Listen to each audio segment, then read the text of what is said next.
walking alone, the streets are empty. The only thing I can see is my own silhouette. I'm getting stronger, step by step. The clock is ticking, but there's no time for regrets. I've been flying from town to town, from London to Taiwan. I've been all around the globe, trying to protect your soul. We are heroes tonight. We will fly above the sky. We are heroes tonight. Yeah. We are heroes tonight. We will fly above the sky. We are heroes tonight.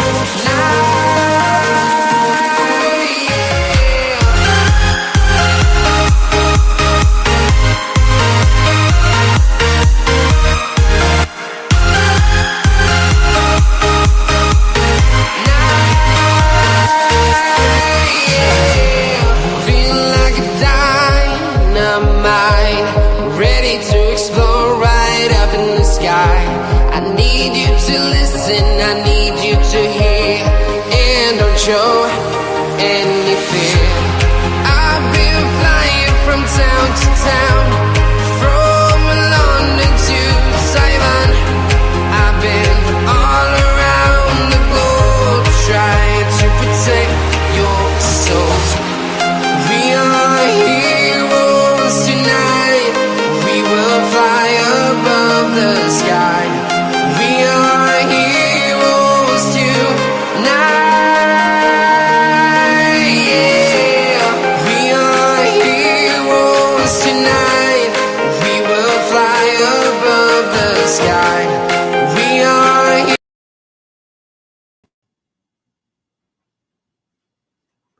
Well, I don't know if I like that. All right. How's everybody doing tonight on this Thursday night? Let me go ahead and change that back to the way it was. I don't think I like that. There we go.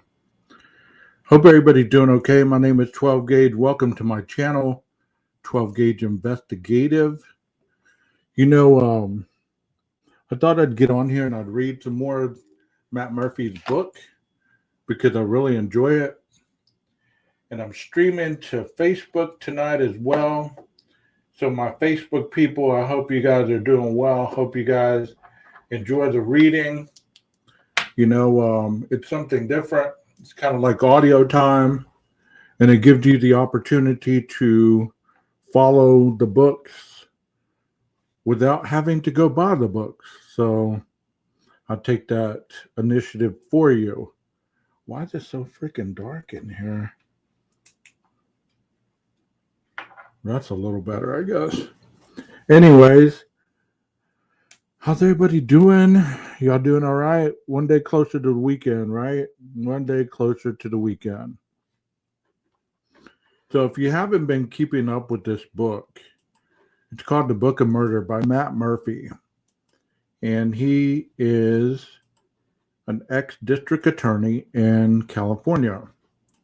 He's tried a lot of famous cases, and he's been on a lot of different yeah, I did say it was Thursday. It's Wednesday now, right? I guess it's wishful thinking. My bad, y'all.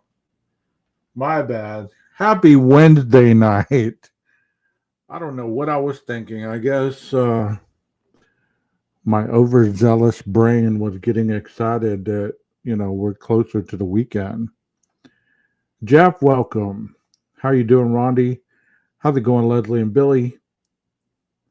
And everybody else, Bullets and Bling, how are you doing? And everybody else that's out there in the interweb, watching on Facebook, watching on YouTube. We're not going to do Idaho tonight. 2 nights in a row, we're not doing Idaho. Can you imagine that? Before I begin, I want you guys to give Jeff a standing ovation due to his guitar playing last night. only got copyrighted for 2 songs he did. 2 songs, which was awesome, I thought. And the one song that he got copyrighted on was Stairway to Heaven. Can you imagine that? We were just talking about why people don't play that song, and he went ahead and played it, and he got copyrighted on my channel. Isn't that interesting? Man, I got to do something with this lighting. It's just not working for me tonight for some reason. I'm just not feeling it. But anyways, give Jeff a shout out. I guess I'll just turn the cam off because it's driving me nuts. Give Jeff a hands up because Jeff did such a wonderful job with his guitar that, there was only one copyright. So here we go. Chapter 5. Wealthy men only. When you're a homicide prosecutor, most cases come to you. The murder is committed, police reach out, and you respond. You go to the scene, review the report, file charges when appropriate, and present the case. There is profound satisfaction that comes with catching killers and charging them quickly. You get to help victimized families in the lowest moment of their shock and grief. The murderer is in custody, and you generally feel very good about where you are, devoting your professional energy. The typical cold case, an older crime that hasn't yet been solved, may not have a fresh scene to visit, but it often comes to you as well, landing on your desk after there has been a DNA hit. Often, rape, murder, these cases can linger for years or even decades as pure mysteries. Classic whodunit for which there are no remaining leads. Imagine a woman found beaten, raped, and strangled with no viable evidence other than the forensic swabs that haven't yet caught up to the killer. What happens is the perpetrator DNA or the DNA from a close family member winds up in CODIS, the combined DNA index system, often from new crime scene or an old item of evidence recently reprocessed, and the police department gets notified of the hit. I haven't yet talked much about the science behind DNA, but in a nutshell, the forensic application of DNA is simpler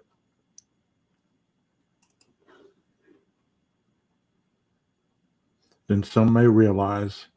Although it seems a little intimidating at first, at least it did for me as a young deputy DA, understanding its evidentiary significance is not hard at all.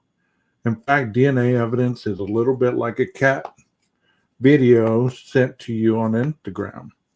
The math and science underpinning how that image appears on your screen may be vastly complex, but understanding what you're looking at is easy. It's a video of a cat. Similarly, the biochemical components of DNA might take years of formal study to truly understand, but when the genetic profile from a sperm stain found at a murder scene matches your suspects, you don't need a degree in biochemistry to understand what it means. Isn't that interesting? DNA has helped a lot of crimes be solved. And it continues to be a focal point.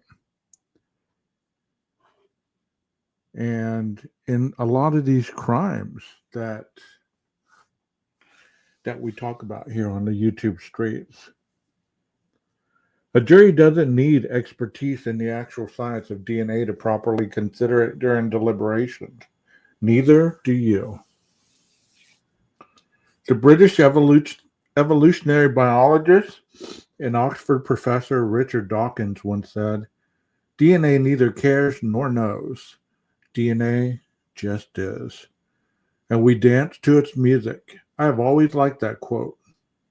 It reflects the utter lack of bias inherent in DNA evidence. It may not know or care, but when it comes to solving murder cases, it sure can tell us a lot.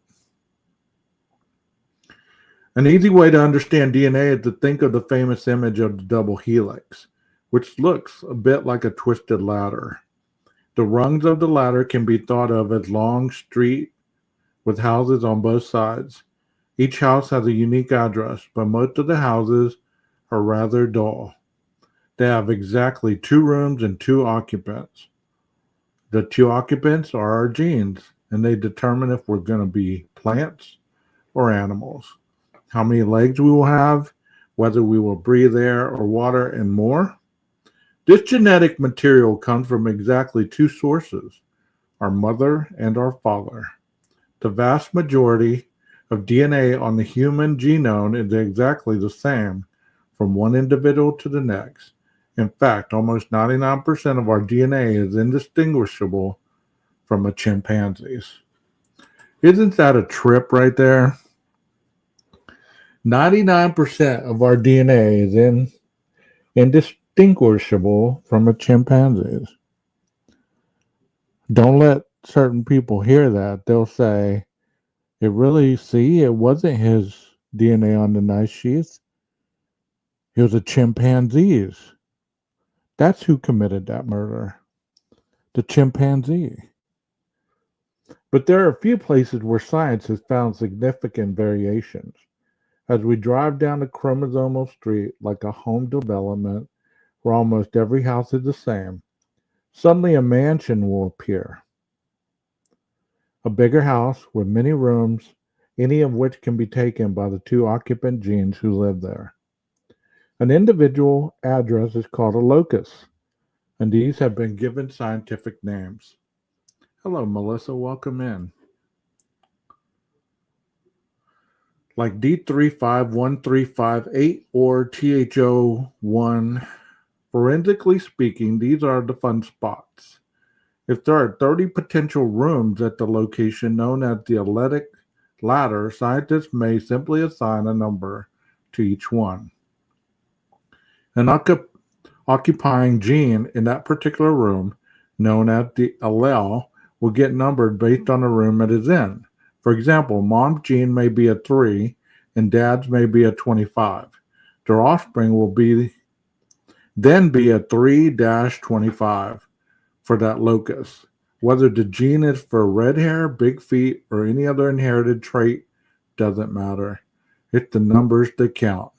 A person's DNA will never change, and in every single nuclear cell in their body for their entire life, they will have 3 and a 25 in that location. There are currently 21 different locations on the human chromosome where scientists check for variation. When you examine each of these 25 locations, you end up with a near infinite number of possible combinations. Figuring out who the chances that 2 people would happen to have parents who provide them with the same genetic combination at all 21 loci produces odds like 1 in 17 quadrillion. In other words, if the DNA recovered from the murder scene happened to match yours in all 21 spots, there is a 1 in 17 quadrillion chance that the DNA at the murder scene actually belongs to someone else. Considering that there are only about 8 billion people in the world, let me reread that. Okay. If your DNA is found at the murder scene, happened to match yours in all 21 spots, there is a 1 in 17 quadrillion chance that the DNA at the murder scene actually belonged to someone else. Considering that there are only about 8 billion people in the world and there are a million billion in a quadrillion, you can feel plenty confident that a hit means that the suspect was at the scene. While false positives are not mathematically impossible, the chances are so fantastically remote that it would be like a criminal defendant hitting on the worst lottery in scientific imagination. There may be perfectly innocent reasons why a person's DNA is found at a crime scene, but in the real world, it is absolutely their DNA. By the end of a well-presented case, it is all very easy to understand. DNA doesn't care It just is. So that just tells you right there, and some of these other cases that we talk about, where DNA is an important thing, where people actually are arguing about the DNA, that broke it down so clearly that if your DNA is found at a crime scene and it matches, wow. It just, it is what it is. What do y'all think about that? DNA is a pretty powerful thing. So when there's a DNA hit, the investigations usually don't require much involvement from the prosecutor, and they tend to be pretty easy to prove. All you need are enough people still around from the original investigation to lay a legal foundation for the evidence, and you're in business. As I just detailed, sperm fraction DNA from a rapist murderer is hard to explain away when it matches up perfectly to the DNA taken from the dead victim. These hits are huge for the families who have been denied justice for too long, and it's rewarding to help put the bad guy away. But it's just another reactive role for the deputy DA waiting for the case to show up. And for a strong case, it proceeds through the system in essentially the same manner, whether it lands on your desk or on a colleague's who is assigned to the next city over. There's another kind of cold case. Certain cases become cold not because the police doesn't have a viable suspect, but because the reviewing prosecutor doesn't feel like there was enough evidence. From the perspective of the surviving family, this can be devastating. Imagine the situation where you know who killed your loved one and the police agree with you, but the DA feels like they can't prove it. Unless something changes, that's it. The murderer or murderers get away with it. Unless and until someone steps up and intervenes, justice will never be achieved. The decision to refuse a case is very subjective, and there is no statute of limitations on murder in the state of California. As a prosecutor with access to unsolved cold cases, you can be the person who prevents a killer from getting away with it. It is tempting for sure to shy away from cases that have been refused before. Another experienced prosecutor has taken a look and taken a pass, and usually for good reason. This type of cold case is always going to be difficult to prove, and whatever the issue was years earlier typically hasn't improved with the passage of time and the fading of memories. On the other hand, if you're really all in, screw difficult. If you're in the position to stop someone from getting away with murder, why wouldn't you? To do it right, these cases need to be reworked from the ground up. This means you actually go to the police department and dust off all the old files. It means you gather your team, roll up your sleeves, and get to work. Opening the old banker's boxes feels a little like Indiana Jones cracking the seal on some ancient tomb. Instead of treasure, you find a bloody death and hopefully some piece of evidence that was missed back in the day. My competition is women talking about each other's fupas.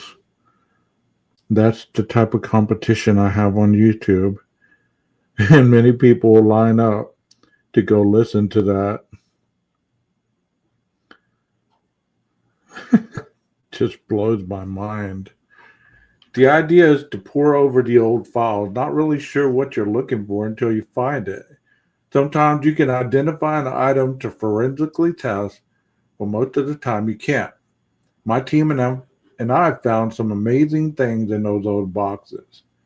Once we found a ligature, an object used for strangulation that had been removed from the neck of the victim, and it had the killer's DNA all over it.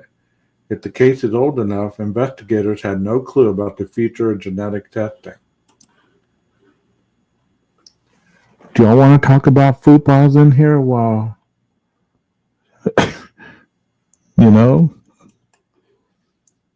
the idea is to pour over the old files, not really sure what you're looking for until you find it. Sometimes you can identify an item to forensically test, but most of the time you can't. My team and I found some amazing things in those old boxes. Once we found a ligature, and I already read that. Thought I'll flip the page. Sorry about that, guys. If you can let modern forensic science do the heavy lifting, great. Most of the time, however, there is no smoking gun to test. Instead, what a case might need is simply a new set of eyes. These are the cases where the individual prosecutor and the assigned detectives can make a huge difference. This is where you, as a prosecutor, must firmly go out there and pick the fight. There's a different and perhaps even more profound reward that comes from reaching back into the past and finally delivering justice to a family that has been denied it for so long. But there is a problem that comes with the consuming and intense nature of these cases. On my trip to Indonesia, I had made the decision to dedicate myself completely to the job and see what happened. By giving up on the idea of family, I sought a purity and purpose in my work from which I derived a great sense of meaning. Father Allender, one of my Jesuit teachers in high school, used to quote Gandhi, "The best way to find yourself is to lose yourself in service of others. I am beyond flawed and far from pious, but the hug from a bereaved mother at the end of a hard-fought trial is an intensely satisfying experience. In fact, it is downright intoxicating.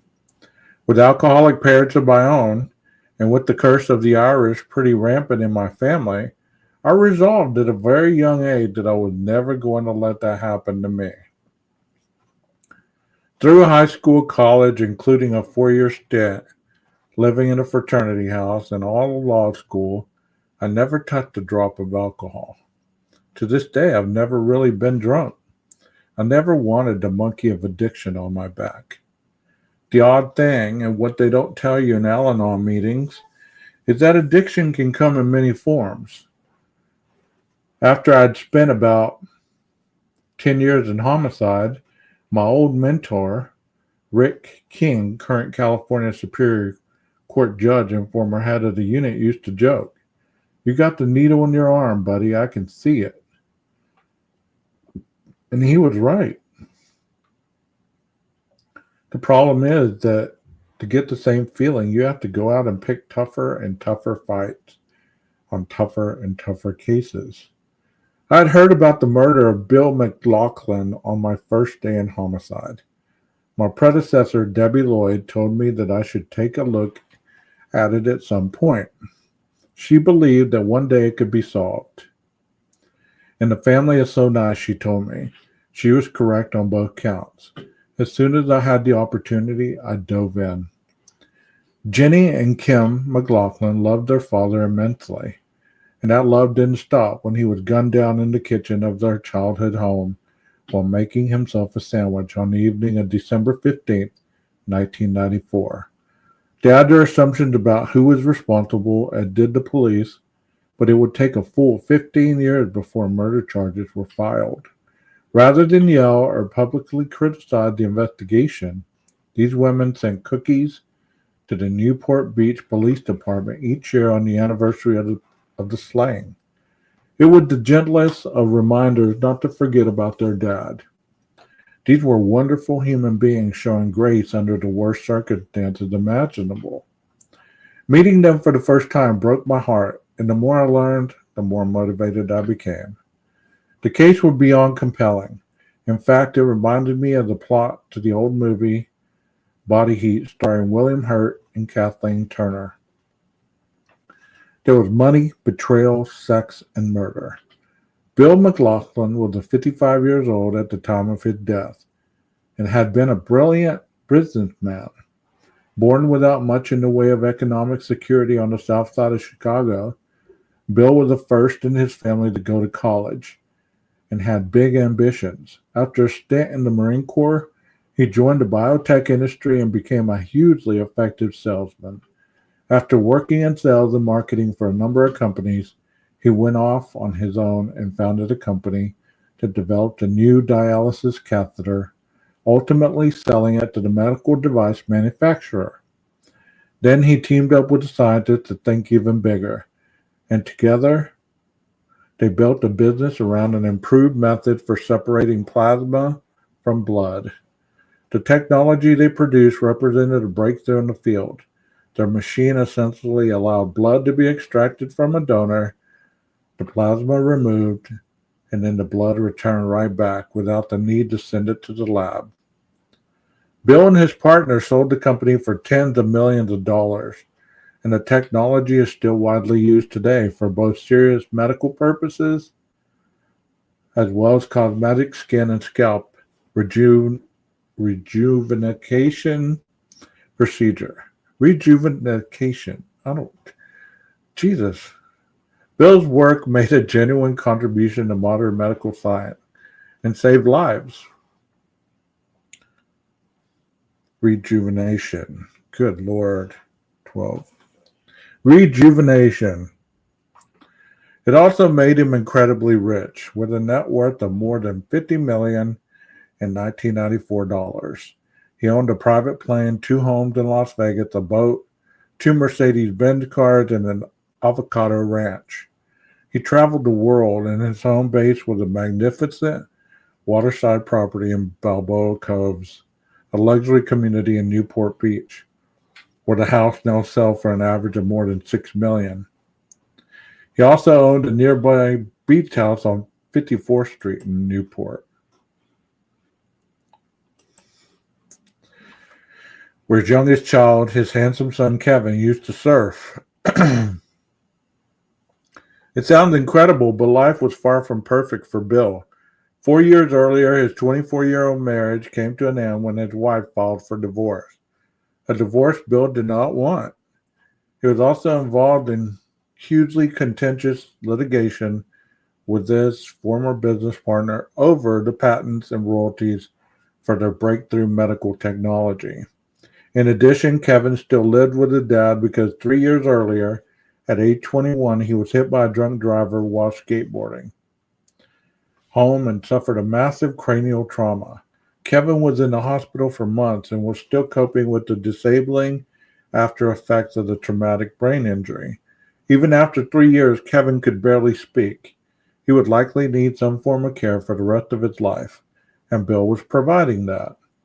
Bill's daughters had moved out to live their adult lives, and post-divorce, he was lonely. He made the decision to put himself back out there and start dating again.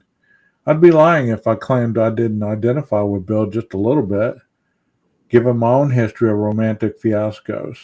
Certainly, it is easy to imagine that Bill's divorce messed with his self-esteem, as well as his selector switch when it came to potential romantic partners.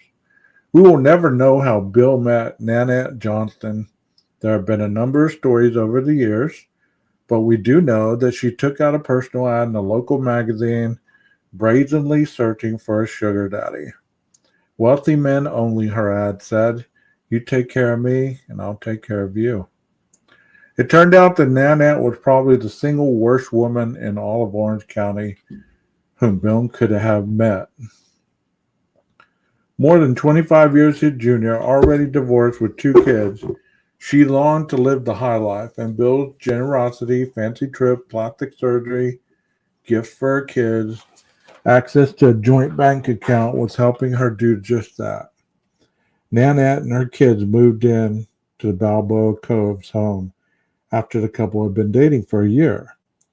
Nanette pressed Bill for marriage and convinced him to take out a $1 million life insurance policy with her as the beneficiary. She even managed to get written into his will with a $150,000 bequest. She's using you for your money, Bill's daughter would tell him.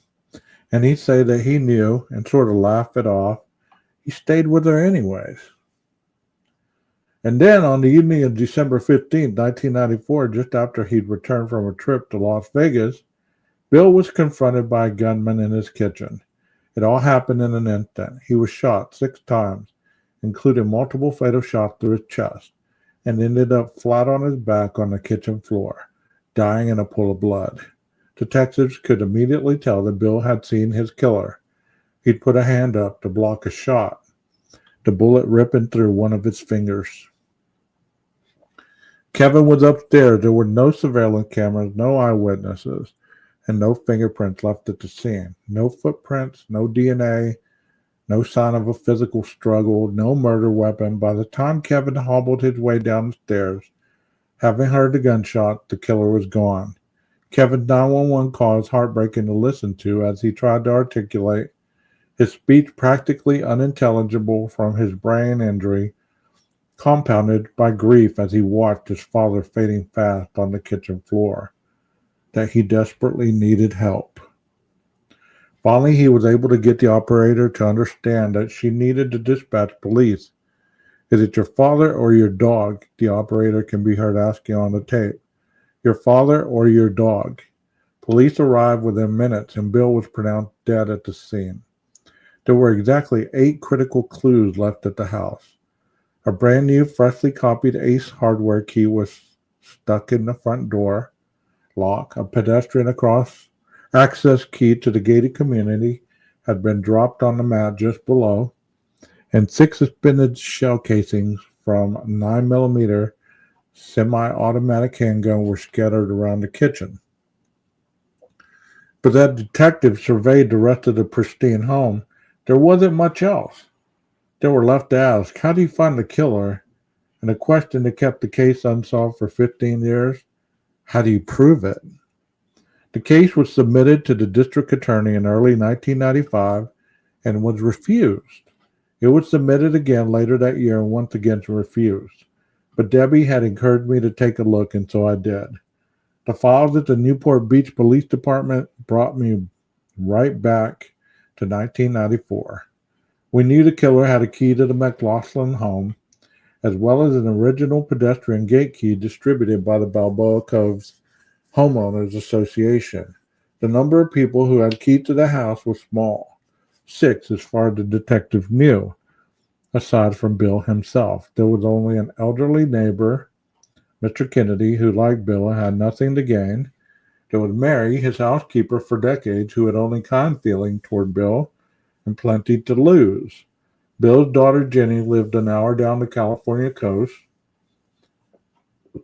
His other daughter, Kim, was an English teacher in Japan.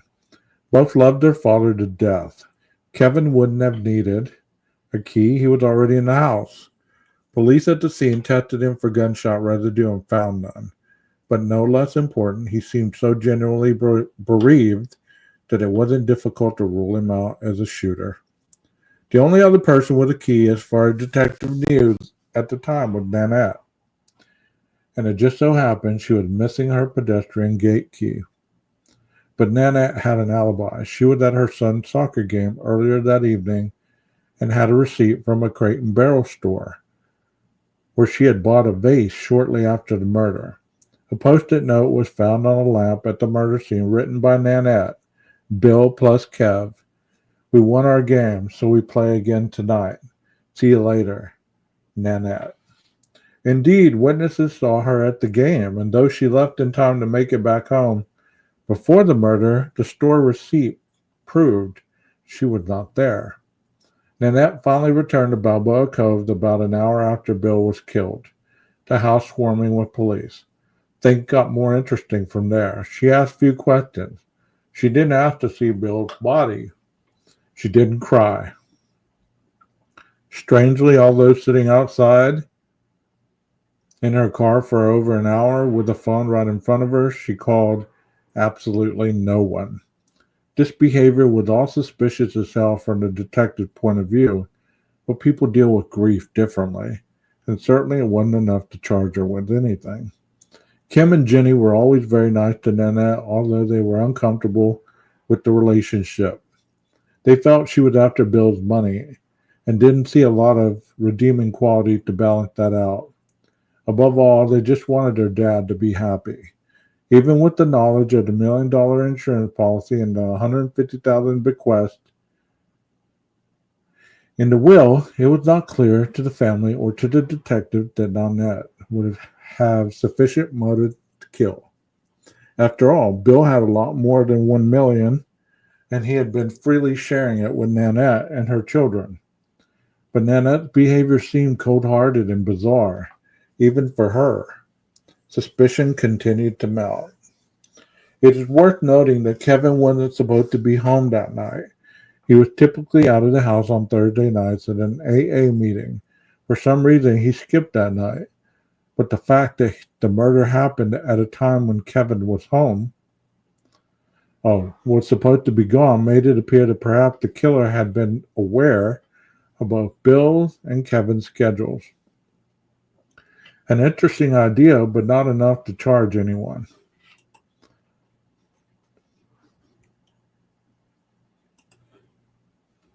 Still, the fact that the killer just happened to pick a short window when Bill was supposed to be alone in the house wasn't something that escaped the minds of the detectives.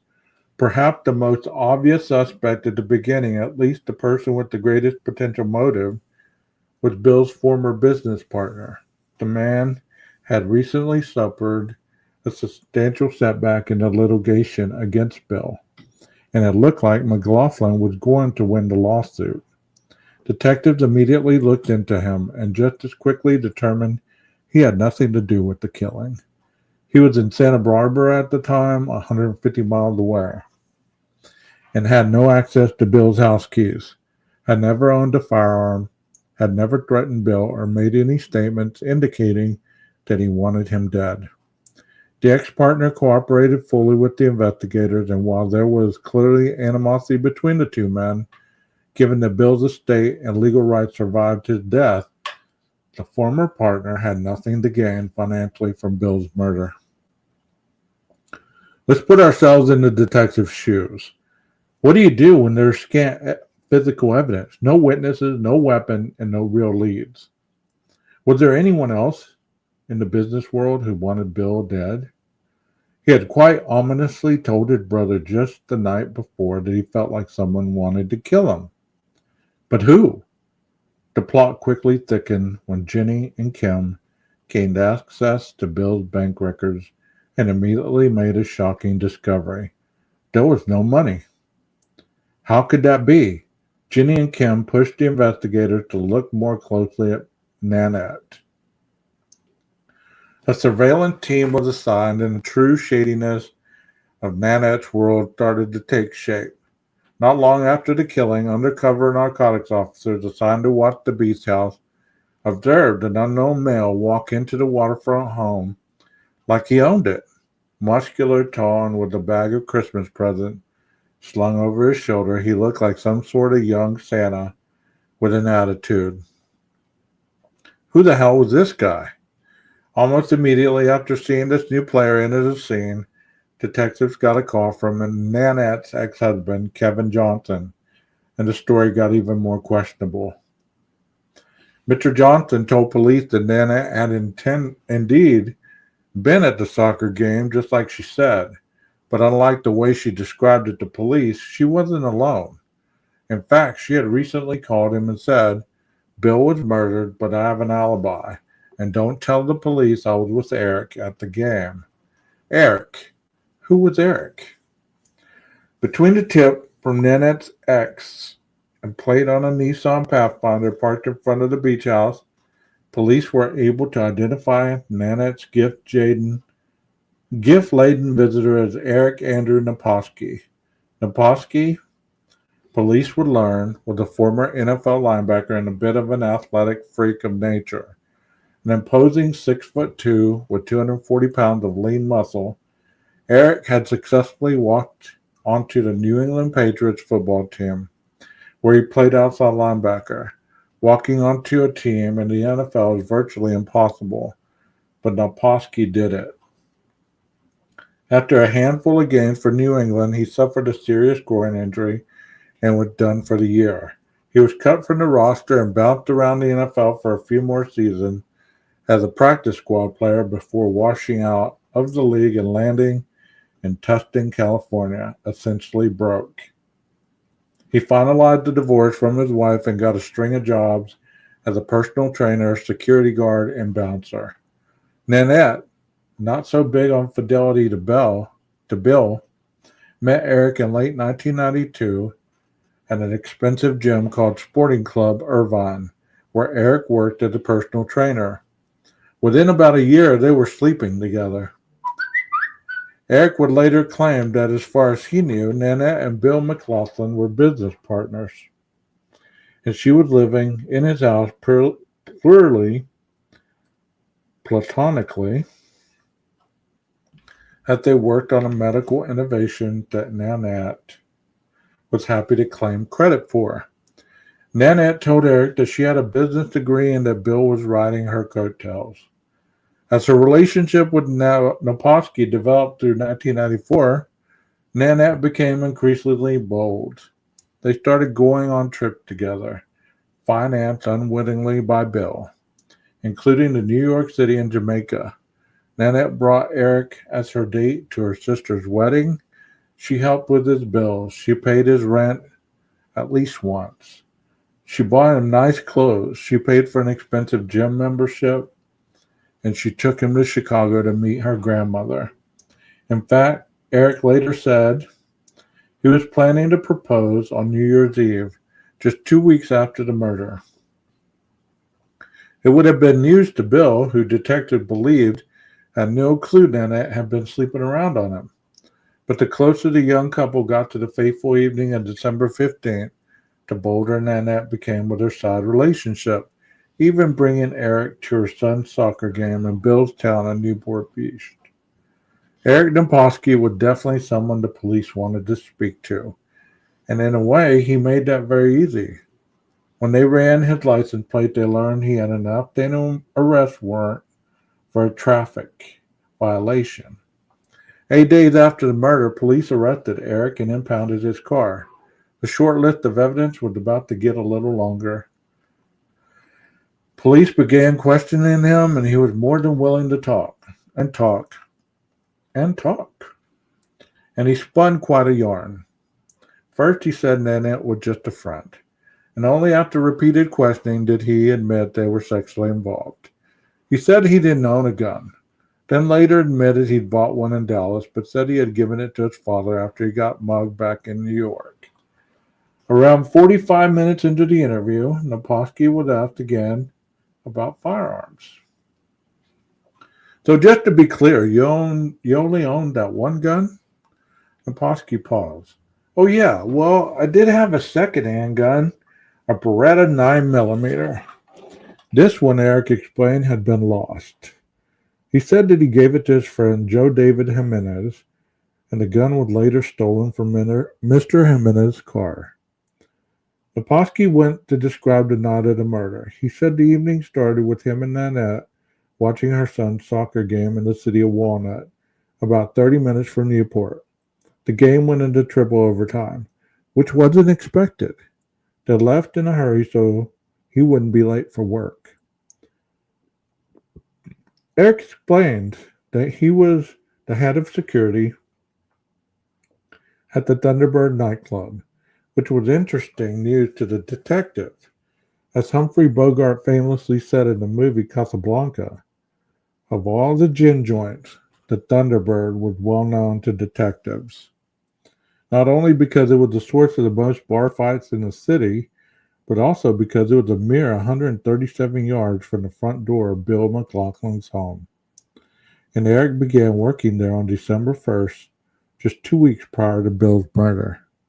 Eric went on to say that Nanette had dropped him off at his apartment in Tustin around the time of the shooting at 9:10 p.m., and that he rushed to get dressed and head to work for a 10 p.m. shift.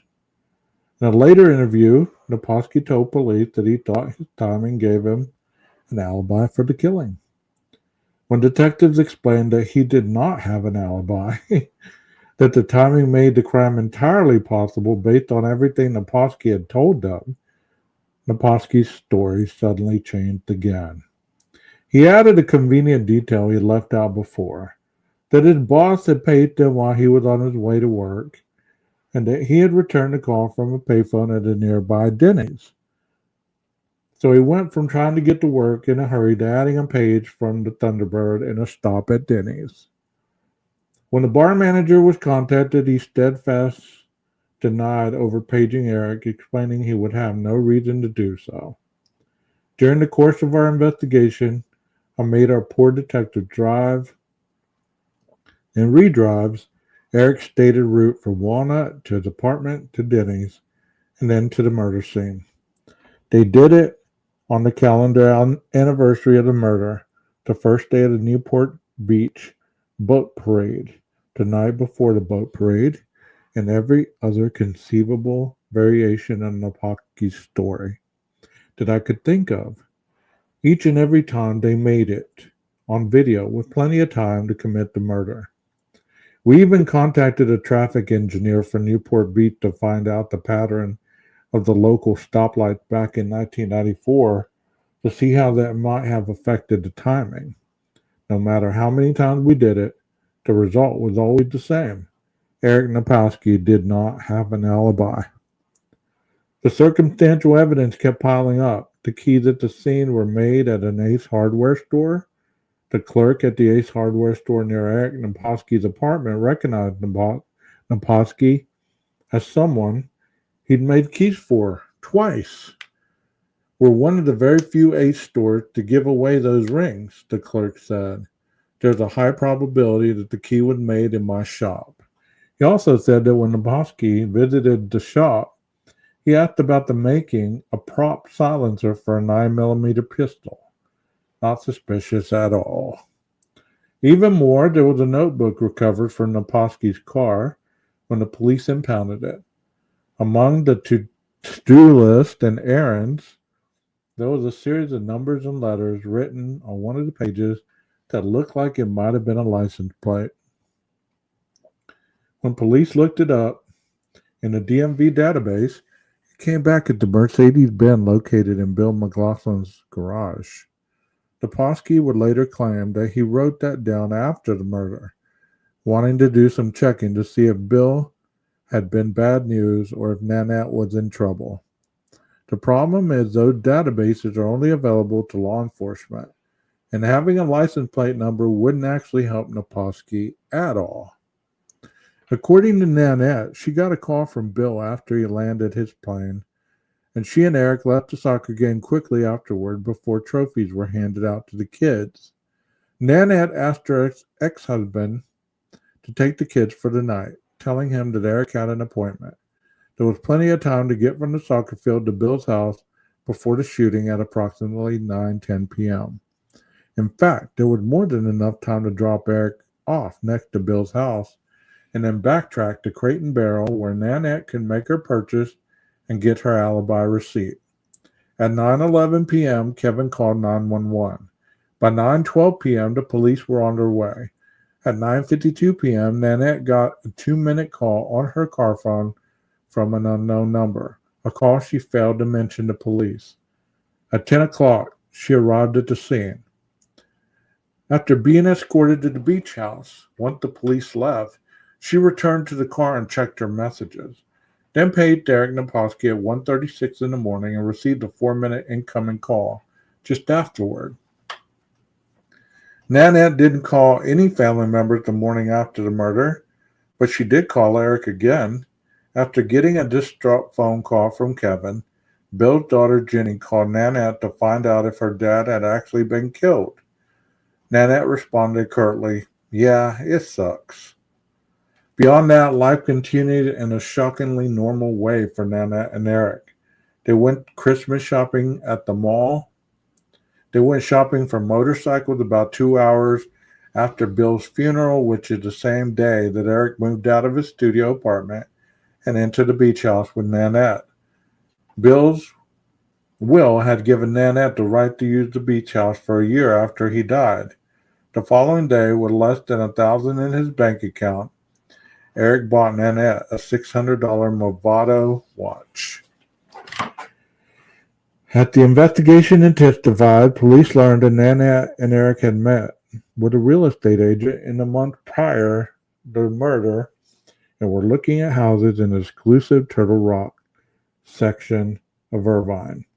These were $1 million homes. Remember the $1 million life insurance policy with Nanette as the beneficiary? Nanette told the agent they planned on moving in together with their kids, but not until after the first of the year. These were two people with no assets outside of Bill's money. Eric had bad credit, debt, child support payments for the two kids he had with his ex-wife, and was driving a beat-up Nissan Pathfinder registered to his father. Nanette, despite what she may have told Eric, had no asset, no degree, no job, no profession, no income, and no job skills. In fact, she owed Bill $35,000. Detectives continued to try to put the pieces together and to find a smoking gun, or even better, the actual gun used to kill Bill McLaughlin. In January 1995, police served a search warrant on Naposki's apartment. Are y'all still here? I can see some people still in chat. That's awesome. Nanette was there when they arrived. Police did not find any guns, ammunition magazines, gun cleaning equipment, owner's manuals, holsters, gun storage boxes, or anything else relating to firearm ownership. Naposki had already admitted to owning two guns, a .380 and a 9mm handgun. So police questioned him again. This time he was downright hostile. In fact, as I listened to the old cassette tapes, I accidentally started the interview in an unrewound middle and heard someone yelling words to the effect of, "You expect me to believe that? You keep lying to me," and thought it was one of my old detectives going hard on Naposki, until it became clear it was actually Naposki yelling at the police. One problem for Eric is the police followed up with Joe David Jimenez, the friend to whom Naposki said he'd given his 9mm handgun, which had then been stolen. Jimenez was a pleasant, cooperative, and more than happy to help, and he had a bombshell. He explained that Naposki had hired him to do a security job. He said it was true that Naposki lent him the gun, and also true that he told Eric it had been stolen, but Jimenez went on to explain that Eric had stiffed him for the work, so he actually sold the gun to help cover his losses. It wasn't stolen. And he said the gun wasn't the 9mm Beretta as Naposki claimed to the police, but instead a .380 that Eric claimed he had given to his father. Jimenez said he could go get the .380 back from the buyer. Sure enough, police recovered the .380, and it was, in fact, the gun Naposki had purchased in Dallas, and the .380 had been loaded with Federal Hydra-Shock ammunition, the same brand used by the killer, and scattered all over Bill McLaughlin's kitchen the night of the murder. So where was the 9mm, and why would Naposki have lied about which gun he loaned to Jimenez? The police had never publicly revealed that the murder weapon was a 9mm. Had Eric not known that the murder weapon matched one of his guns? Why would he try to conceal the truth from the investigators? "That's my statement," Naposki said to the police, and refused to answer any more questions about the gun. "You know we play the old mindfuck game between each other that night, okay?" he said. "I mindfucked you with the gun, and you mindfucked me with that happened the other night." So Nanette lied about Eric, and Eric lied about the gun. All this added up to what felt to detectives like a convincing picture in many respects. Eric had probably made the keys, he probably had the right gun, and he certainly had enough time to commit the murder. But this is what the defense would call circumstantial evidence, and the answer to one big question was missing. Why? Why would Eric Naposki want to kill the man he thought was his girlfriend's business partner? Bill's daughters continued to push for answers in the months following their father's murder. Nanette's behavior continued to create red flags. All mail to the Balboa Coves home was mysteriously stopped. She forged a forwarding address form. Nanette refused to return Bill's Cadillac. She forged title documents. She refused to leave the beach home. She cleaned out Bill's office. She wouldn't return phone calls. Meanwhile, Jenny and Kim kept digging through Bill's banking record looking for the missing money. Jenny and Kim decided to repossess Bill's Cadillac in April of 1995 and found a treasure trove of additional financial documents in the trunk. After they took the car back, Jenny received an angry phone call from Eric, which she recorded. Eric had moved into the beach house by that point, alluded to legal action against Jenny and Kim for taking the car back. The car Eric had been seen driving around Newport. Just imagine this from the family's perspective, being threatened by the boyfriend of the woman you'd think murdered your father. The more I learned about Eric Naposki and Nanette Johnson, the more grotesque they became.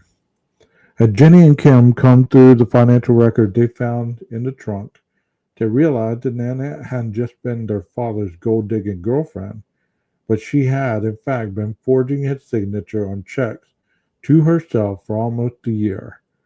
It started small, a few $1,000s here and there, but the problem had grown larger. $15K, then $25K, then $75K.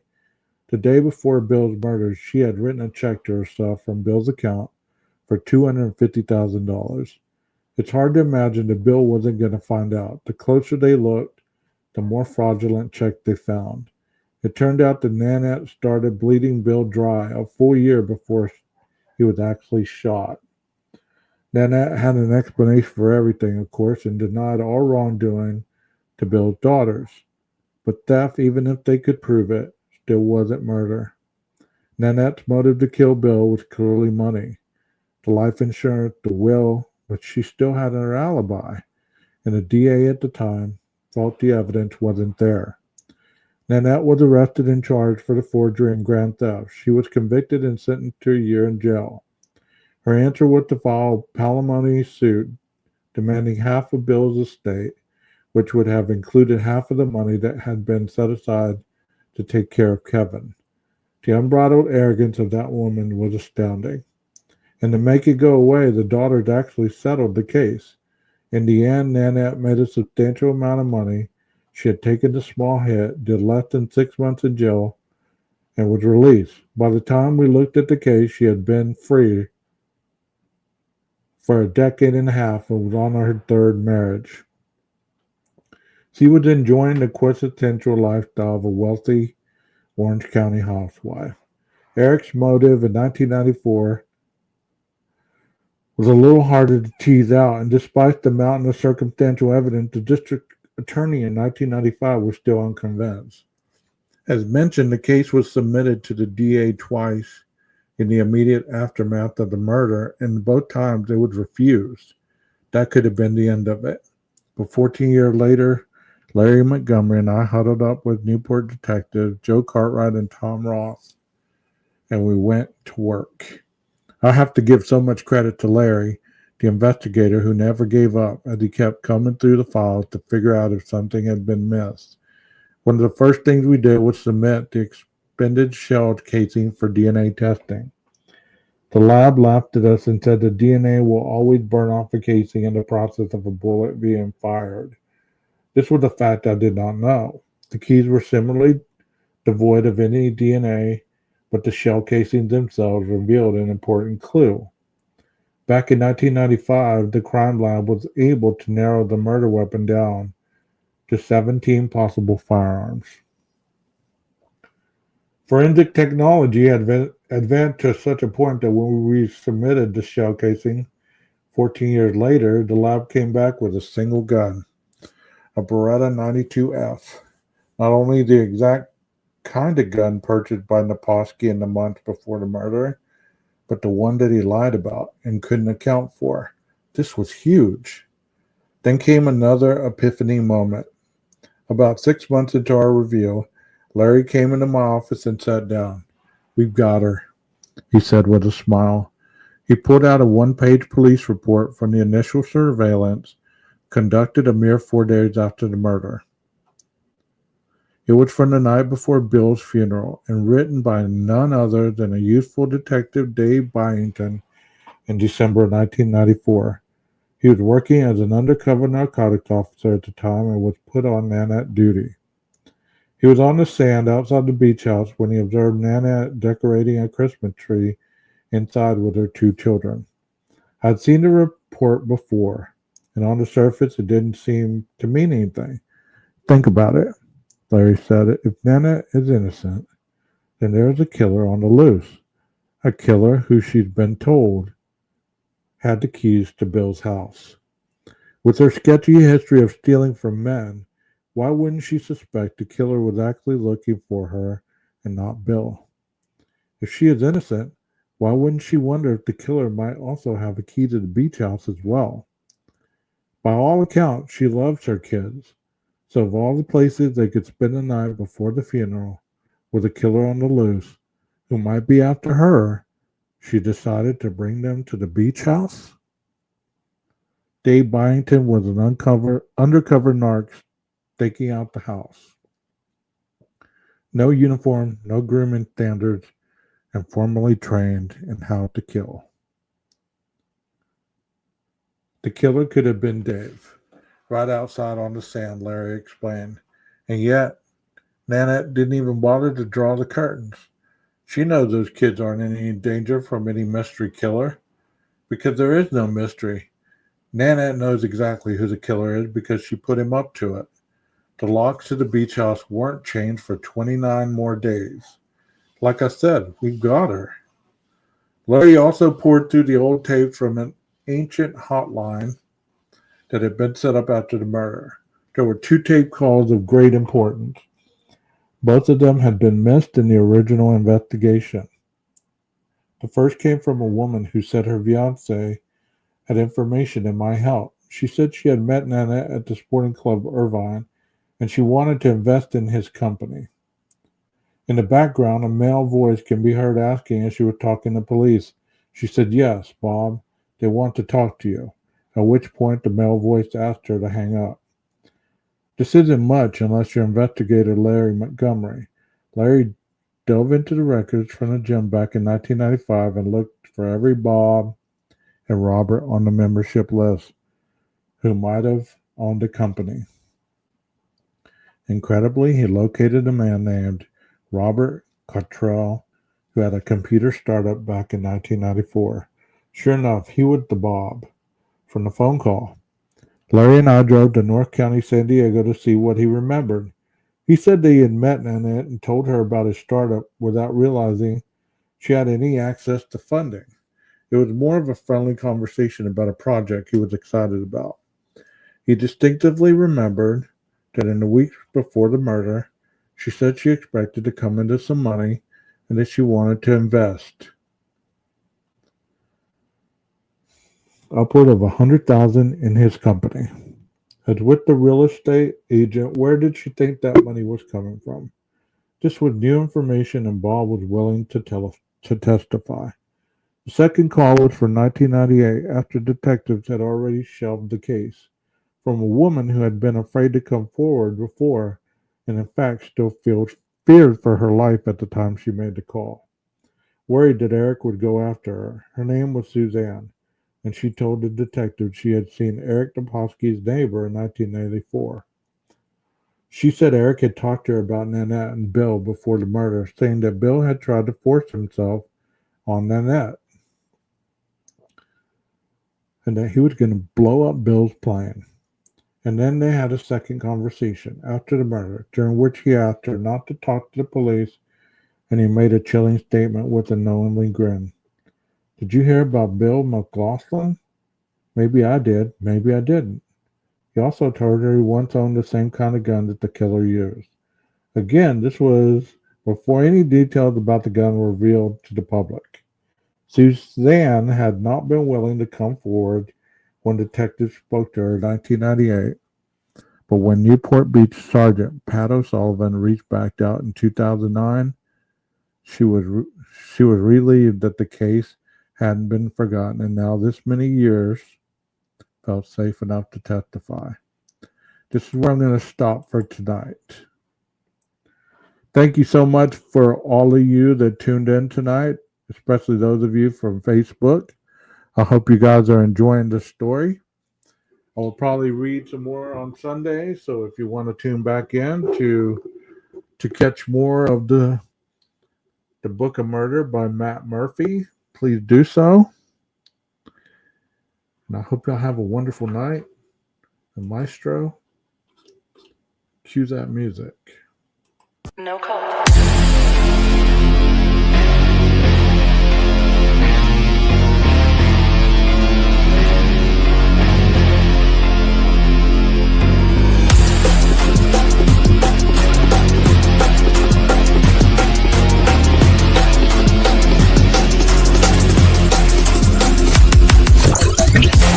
Warning, Neo detected.